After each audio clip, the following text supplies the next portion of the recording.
Today's video is brought to us by Sonoran Desert Institute. If you're like most gun owners who like to repair and upgrade your own firearms, well, why not take that passion and turn it into a career?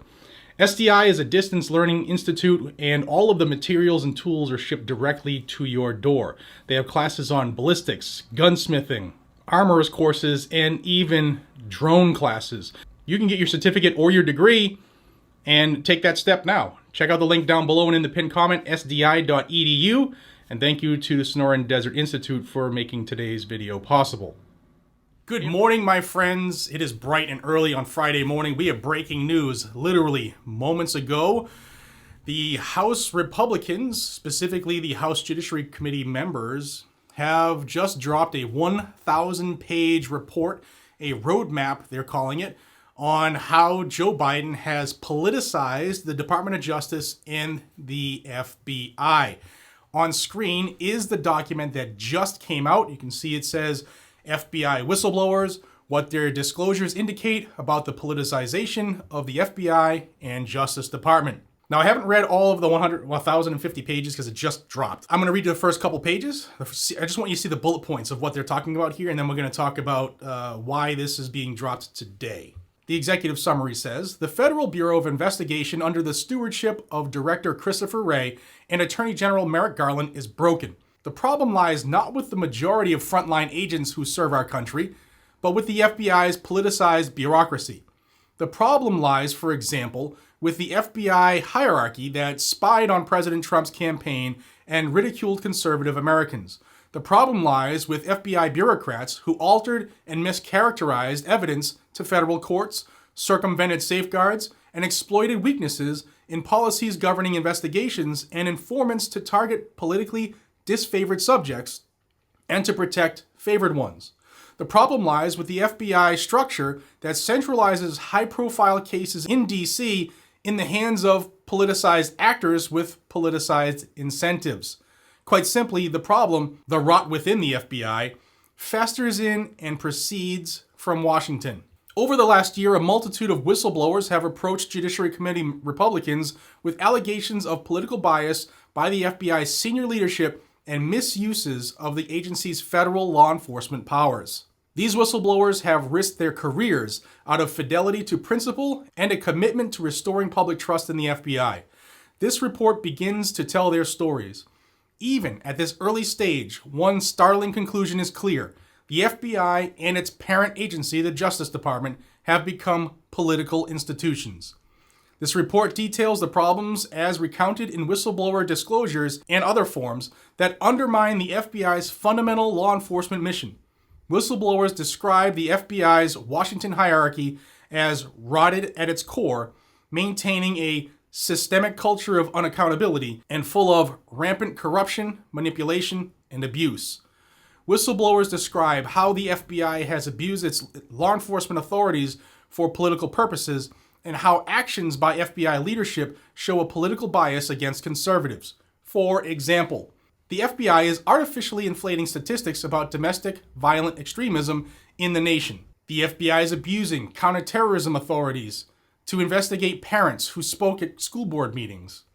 The FBI has abused its foreign intelligence authorities to spy on American citizens, including people associated with the campaign of President Trump in 2016. The FBI is clearing the Bureau of employees who dissent from its woke leftist agenda.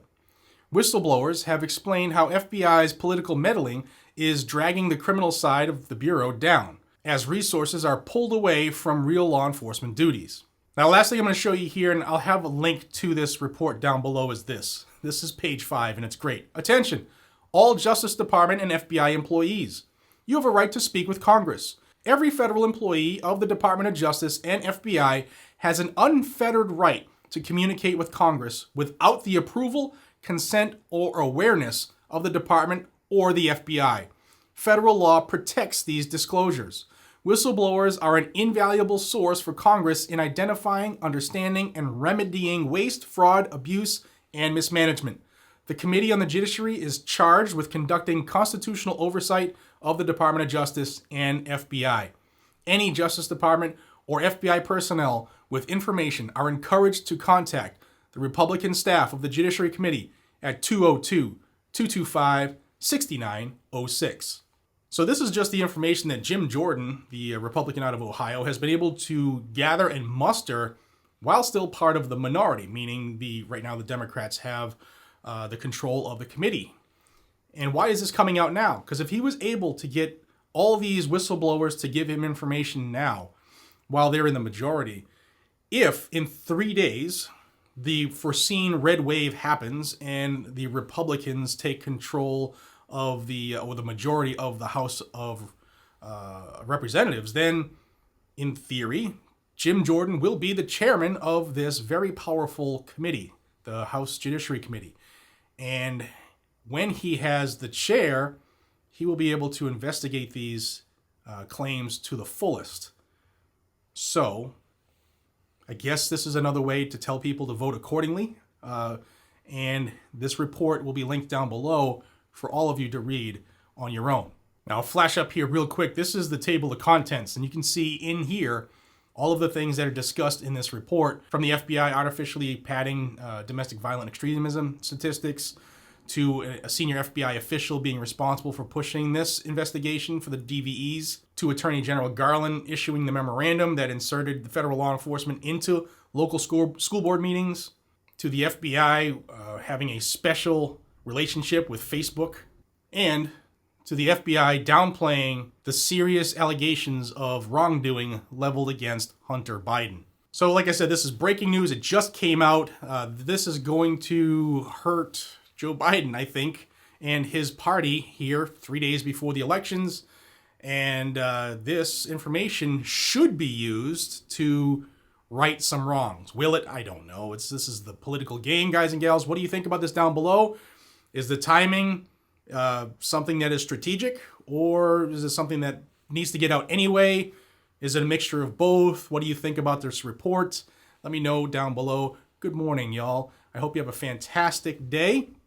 And I will have some more information for you later on this afternoon. If you don't see usually 2 videos a day during the week from me and at least 1 video a day on the weekends, then make sure you have that bell icon checked to all notifications. And of course, make sure you're subscribed to Guns and Gadgets so that you get daily news on the Second Amendment, whether it's good, bad, ugly, or indifferent, because we're always in the fight to keep our rights as they were supposed to be.